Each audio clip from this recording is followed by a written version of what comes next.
चलो अब हम पढ़ेंगे टॉपिक यार जिसका नाम है जेनेटिक कोड। ठीक है, अब मेरी बात सुनो यार। सबसे पहली बात, जेनेटिक कोड का मतलब क्या है? ठीक है, तो मैं लिखवाते हो जाऊंगा, साथ साथ समझाते हो जाऊंगा, पहले समझ लो थोड़ा सा।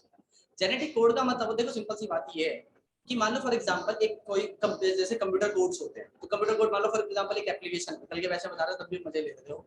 ये तो मान लो फॉर एग्जांपल हमारे ट्यूशन की ऐप है, तुम किसी एक ऑप्शन पे क्लिक करते हो और एक ऑप्शन पॉपअप होके आता है, समझ में आया? जैसे मैंने बोला, ऋषभ बोलता मैं लॉग पे क्लिक करता हूँ ठीक है, तो सुनो। तो मान लो फॉर एग्जांपल आपने किसी ऑप्शन पे क्लिक करा तो उसका एक कोड रन करता है जो एक पॉपअप दिखाता है, मतलब कोई भी ऑप्शन करके दिखाता है।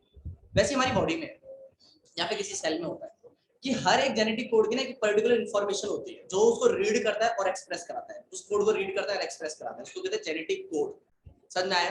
अब ना मैं तुम्हें चीजें रिलेट करा दूं, ठीक है? मेरे को पेन देना है, ठीक है? मैं तुम्हें एक चीज रिलेट कराता हूँ, ठीक है? दिमाग लगा। तुम्हें याद है हमने पढ़ा था एक चीज, 3 तरीके के आरएनए, एमआरएनए, टीआरएनए और आरआरएनए।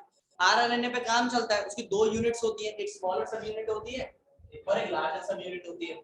स्मॉलर पर एमआरएनए ऐसे बढ़ता रहता है आगे और लार्जर पर टीआरएनए बैठा हुआ होता है। तो मान लो फॉर एग्जांपल ये टीआरएनए, समझ में आया? और ये एमआरएनए, समझ में आया? एमआरएनए पर बहुत सारे कोड्स हैं जो भी बनाए थे मैंने, समझ में आया? अब ये टीआरएनए क्या करता है, यहाँ से रीड करेगा इसको। और तुम्हें अगर याद है टीआरएनए जब मैंने बनवाया था तो टीआरएनए के नीचे 3 कोड्स दिए थे मैंने, 3 एंटी कोडोन साइट बोला था उसको, क्योंकि कोड तो एमआरएनए के पास है, उसके पास क्या होगा, एंटी कोडोन। तो उसके एंटी कोडोन इसके कोड्स को रीड करेंगे और एक अमीनो एसिड बना देंगे, फिर आगे बढ़ेगा, इसके 3 को रीड करेगा, यहाँ से अमीनो एसिड बन जाएगा। समझ आ रहा है? इसके ये फिर आगे बढ़ेगा, इसको 3 को रीड करेगा, यहाँ से अमीनो एसिड बन जाएगा, फिर आगे बढ़ेगा, इसको रीड करेगा, फिर यहाँ से निकल जाएगा, फिर आगे बढ़ेगा, इसको रीड करेगा, फिर आगे निकल जाएगा, वगैरह वगैरह, ऐसे चलता रहेगा। समझ में आ रहा है ना? तो यहाँ पर एमआरएनए रखा हुआ है, यहाँ पे टीआरएनए रखा हुआ है, इसको रीड करता है, ये आगे बढ़ेगा, इसको रीड करेगा और यहाँ से अमीनो एसिड निकाल के फेंक देगा, फिर आगे बढ़ेगा, फिर रीड करेगा, फिर अमीनो एसिड निकाल के फेंक देगा, फिर आगे बढ़ेगा, फिर अमीनो एसिड यहाँ पे रीड करेगा, फिर यहाँ से निकाल के फेंक देगा। ऐसे करके यहाँ पे अमीनो एसिड बनते आ रहे हैं। यहाँ पे जो अमीनो एसिड बन रहे हैं वो जुड़ते हो जाएंगे, that is called protein, that is called translation process. समझ में आया? ट्रांसलेशन प्रोसेस के बाद पढ़ेंगे, पहले जेनेटिक कोड समझते हैं। समझ में आ गया मैं क्या बोल रहा हूँ? तो जेनेटिक कोड क्या है? एक सीक्वेंस है, ठीक है, जिसको रीड कर करके क्या बनता है, एमआरएनए की पूरी प्रोटीन की पूरी चेन बनती है। तो टॉपिक डालो जेनेटिक कोड। समझ में आ रहा है मैं क्या बोल रहा हूँ? देखते समय और समझ में आ जाएगा। टॉपिक डालो genetic code. It is a sequence, it is a sequence, genetic code में लिखो, it is a sequence of nitrogenous bases, N2 basis लिख सकते हैं, N2 basis. It is a sequence of N2 nitrogenous bases nucleotides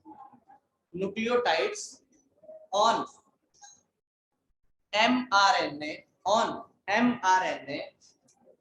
comma, which have on mRNA which have coded information for amino acid synthesis, full stop, for amino acid synthesis, full stop. Next, codon की definition लिखो, codon लिखो, codon, उसके आगे उसकी definition. Codon, a sequence of nitrogenous bases,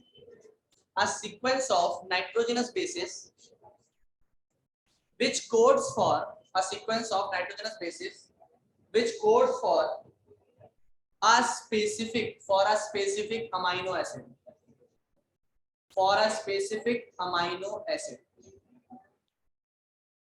full stop. Next point, इसी का next point है।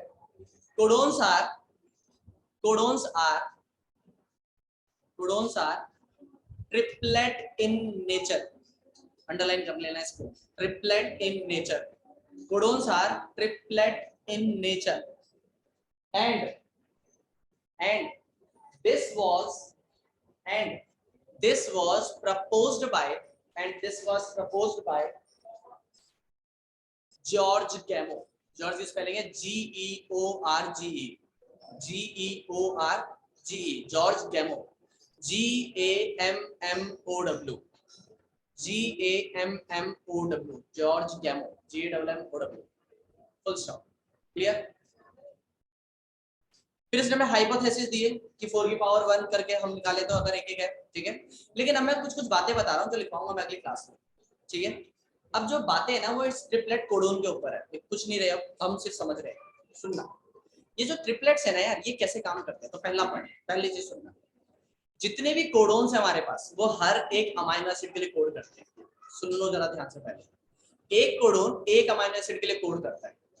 सबसे पहला पॉइंट ये है कि ये यूनिवर्सल होते हैं। अगर मेरी बॉडी के अंदर AUG मिथियोनिन नाम के प्रोटीन के लिए कोड, अमाइनो एसिड के लिए कोड कर रहा है, तो तुम्हारी बॉडी में भी उसी के लिए कोड करेगा, किसी बैक्टीरिया की बॉडी में भी उसी के लिए कोड करेगा, और दुनिया में कोई भी ऑर्गेनिज्म होगा तो उसकी बॉडी में भी उसी के लिए कोड करेगा।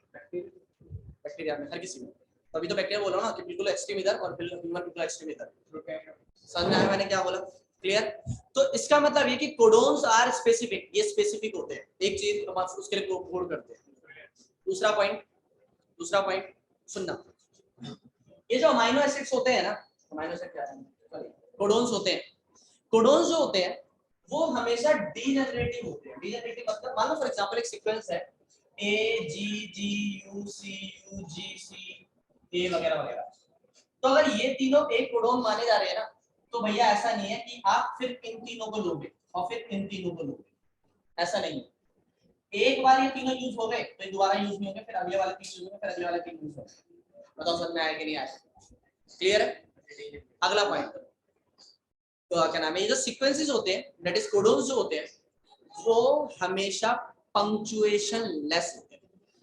पंक्चुएशन लेस का मतलब देखो यार, तुम्हें ये पता है साफ साफ ये तीन के कोड रीड करेगा। अब तुम इसको मार्क करने के लिए ऐसा नहीं कर सकते हो कि बीच में तुमने कॉमा लगा दिया, या फिर तुम बीच में क्या लगा दो, सेमीकोलन लगा दो, या हाइफन लगा दो, या डैश लगा दो, ऐसा नहीं कर सकते आप किसी भी तरीके का, या आपको खुद समझना पड़ेगा कि तीन के सेट आपको रीड करने हैं, लेकिन आप किसी भी तरीके का बीच में समझने के लिए आप किसी भी तरीके की पंक्चुएशन नहीं लगा सकते, कंटीन्यूअस लिखना है, गैप भी नहीं छोड़ना है।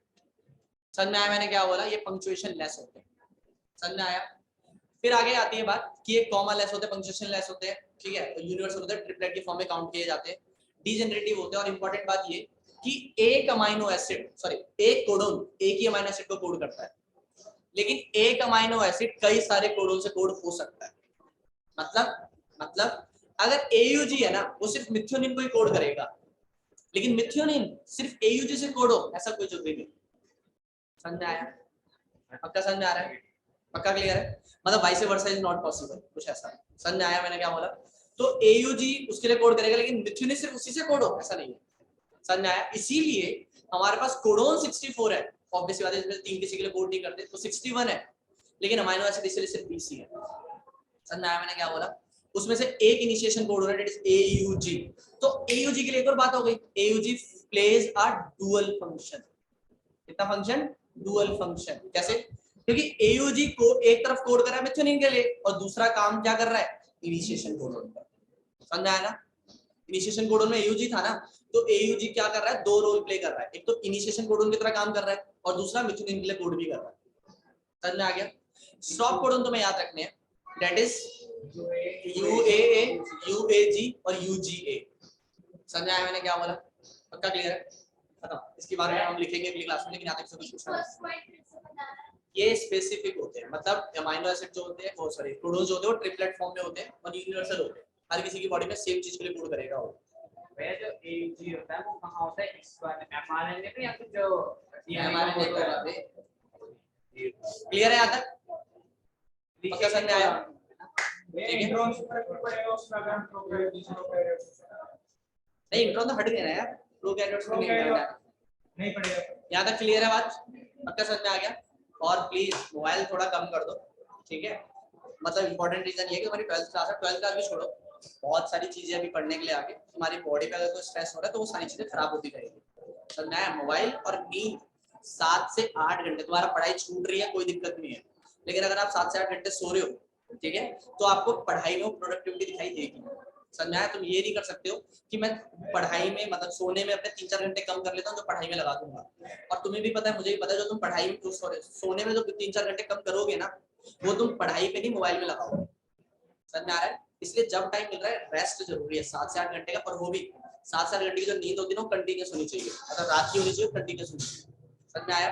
दूसरी चीज, प्लीज कोशिश करो कि आप टाइम बचाओ, मतलब चीजों में मोबाइल जितना हो सकता है उतना लिमिट करो, क्योंकि मोबाइल सच में, मैं तुम्हें मजाक नहीं कर रहा हूँ, तुम्हारी क्रिएटिविटी को खराब कर रहा है, तुम्हारे ब्रेन को खराब कर रहा है, तुम्हारे को एडिक्शन पैदा कर रहा हो, तुम जैसे सिगरेट की एडिक्शन होती है, शराब की एडिक्शन होती है, सेम गोस फॉर मोबाइल। समझ में आया? तुम चाहकर भी नहीं छोड़ सकते, किसी को छोड़ के देखो तुम्हें समझ में आ जाएगा अपने आप, तुम्हारी जो अंदर टेम्पटेशन होने लग जाएगी ना कि यूज करना दिक्कत करेगा। समझ में आया मैंने क्या बोला? तो प्लीज प्लीज मतलब अपने ऊपर काम करो, उससे ज्यादा इंपॉर्टेंट वो है, नींद पूरी लो, पढ़ाई पर फोकस करो। और मैं ये नहीं कह रहा हूँ मोबाइल मत चलाओ, ऐसा हो भी नहीं सकता कि आप मोबाइल ना चलाओ, क्योंकि वो बनाता है मैं वो हो गई है, मतलब हमारे को जरूरी है, वो एम्यूनिटी बन गई है, लेकिन आप उसके लिमिट, आप उसको कंट्रोल कर रहे हो, वो आपको कंट्रोल कर रहा है, ऐसा नहीं होना चाहिए। समझ में आया? दिक्कत ये है। समझ में आ गया? मतलब अगर 2 टाइम